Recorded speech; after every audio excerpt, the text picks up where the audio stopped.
மாணவர்கள் அனைவருக்கும் வணக்கம். இப்போ நம்ம 12th மேக்ஸில் எக்ஸசைஸ் 4.1ல் ஃபஸ்ட் சம் பார்க்குறோம். எக்ஸின் அனைத்து மதிப்புகளையும் காண்க. அதில் ஃபஸ்ட்டு சப்டிவிஷன் -10π <= x <= 10π மற்றும் sin x = 0. sin x = 0ன்ற கண்டிஷனை யூஸ் பண்ணி இந்த எக்ஸோட மதிப்பு என்னன்னு கேட்குறாங்க, கண்டுபிடிக்கலாம். ஃபஸ்ட்டு அவங்க கொடுத்துங்கிறத எழுதுங்க. sin x = 0. சரிங்களா? இப்போ இந்த எக்ஸுக்கு என்ன மதிப்பு அப்ளை பண்ணால் இங்கே 0 வரும் அப்படின்றது கண்டுபிடிக்கணும். நம்மளுக்கு ஒரு ஃபார்முலா இருக்குது, sin nπ = 0. இந்த ஃபார்முலாவை நீங்கள் ஞாபகம் வச்சுக்கோங்க.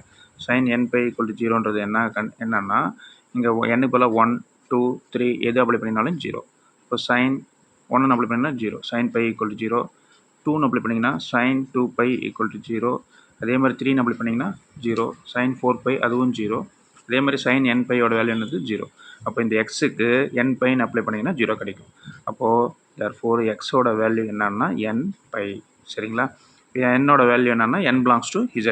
இப்போ இவங்க கண்டிஷன் கொடுத்துருக்காங்க, -10πலேருந்து +10π வரைக்கும் கொடுத்துருக்காங்க. அப்போ இங்கே nக்கு என்ன அப்ளை பண்ணலாம்? 1 2 3 4 அப்ளை பண்ணலாம், 10 வரைக்கும் அப்ளை பண்ணலாம். இந்த பக்கம் லெஃப்ட் ஹேண்ட் சைடு -1 -2 -3 அந்த மாதிரி -10 வரைக்கும் அப்ளை பண்ணலாம். -10லேருந்து +10 வரைக்கும் வரும். சரிங்களா? இந்த answer x = nπ, n belongs to -10. இது ஒரு 2 மார்க் சம்ஸ் தான், ரொம்ப சிம்பிள் தான். 2 ஸ்டெப் எழுதினாவே மார்க் கொடுத்துருவாங்க. நெக்ஸ்ட் சம் பார்க்கலாம். நெக்ஸ்ட் சம் இப்போ -8π <= x <= 8π மற்றும் sin x = -1.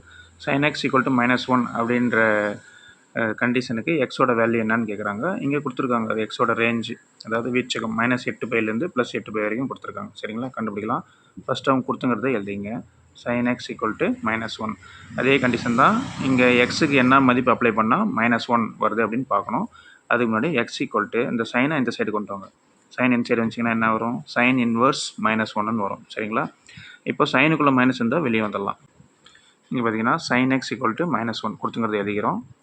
x = sin இந்த சைடு எடுத்துட்டிங்கன்னா sin இன்வர்ஸ் -1. சரிங்களா? சைனுக்குள்ளே மைனஸ் இருந்துச்சுன்னா வெளியே எடுத்துக்கலாம். ஏன்னா இது வந்து ஒற்றை சார்பு தான், அதனால் மைனஸ் வெளியே எடுத்துடலாம். சைனுக்கும் டேனுக்கும் மைனஸ் வெளியே கொண்டு வரலாம். -sin இன்வர்ஸ் 1 மைனஸ் அப்படியே எழுதிக்கிறோம். sin இன்வர்ஸ் 1ன்னா π/2, அதாவது sin 90 டிகிரி தான் என்னது? sin inverse 1. சரி, இப்போது x = -π/2ன்னு கிடச்சிருக்கு. இப்போது இந்த கண்டிஷனுக்கு இது கொண்டு வரணும், -8πலேருந்து +8π வரைக்கும்.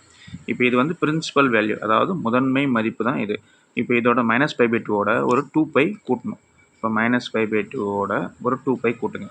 கூட்டிங்கன்னா என்ன வரும்? மீசம் எடுக்கணும், இந்த 2 இங்கே பெருக்கணும். இங்கே பெருக்கினீங்கன்னா -π + 4π/2ன்னு வரும். சரிங்களா? அப்புறம் என்ன வரும்? 3π/2ன்னு வரும். சரிங்களா? இப்போ -π/2 வரும், 3π/2 வரும். இதோட திருப்பும் ஒரு 2π கூட்டணும், அப்புறம் அதோட ஒரு 2π கூட்டணும். இந்த 2πலாம் ஆட் பண்ணி 8πலேருந்து -8πலேருந்து +8π வரைக்கும் உள்ள ரேஞ்சுக்குள்ளே கொண்டு வரணும். சரிங்களா? அதுக்கு ஷார்ட்டாக என்ன பண்ணுறதுன்னா 4n, இங்கே பாருங்கள், இந்த 2 இங்கே பெருக்கினீங்கன்னா இங்கே 4 தானே வருது. அந்த 4n இங்கே n-க்கு பதிலாக 0 1 2 3 அப்ளை பண்ணிக்கலாம். சரிங்களா? 4n - 1 போட்டிங்கன்னா இந்த பார் 3 வந்துடுது. சரிங்களா? இங்கே 1ன்னு போட்டிங்கன்னா 4 - 1 என்ன வரும்? 3ன்னு வரும். சரிங்களா? அப்போ ஒரு π/2 சேர்த்துக்கலாம். புரியுதுங்களா? 4n - 1 π/2. இப்போ இந்த என்னோட வேல்யூ மட்டும் கண்டுபிடிக்கணும். இப்போ n = என்ன வரும்னா 0 வரும், +-1 வரும், +-2 வரும், +-3 வரும், அப்புறம் 4 வரைக்கும் வரும். சரிங்களா? +-4 வராது, -4 வராது. என்ன அப்ளை பண்ணி பாருங்கள். நீங்கள் 4ன்னு அப்ளை பண்ணிங்கன்னா 4 × 4 என்ன வரும்? 16. 16 - 1 என்னது? 15. 15 π/2. இப்போ 15/2 என்ன வரும்? 7.5 வரும். சரிங்களா? 15/2ன்னா 7.5. இங்கே பாருங்கள் 8 தாங்குது. 8க்கு மேலே போகக்கூடாதுல்ல, அதனால் அதுக்கு முன்னாடி 7.5யோடு நிறுத்திக்கிறோம். இப்போ நீங்கள் -4ன்னு அப்ளை பண்ணிங்கன்னா 4 அப்படின்னா 4 × -4 -16. -16 ஒரு -1 கூட்டினா -17ன்னு வருது. இப்போ -17/2ன்னா எவ்வளோ வருது பாருங்கள். இப்போ 16/2னாவே 7.5 தான். -17/2ன்னா -8 விட பின்னாடி போயிடுது. சரிங்களா? அதனால் +4 மட்டும் அப்ளை பண்ணுறோம், -4 அப்ளை பண்ணுறது இல்லை. அப்போ இதுதான் ஆன்சர். x = 4n - 1 π/2, n = 0, +-1 +-2 +-3 4 வரைக்கும். சரிங்களா? நெக்ஸ்ட் சம் பார்க்கலாம்.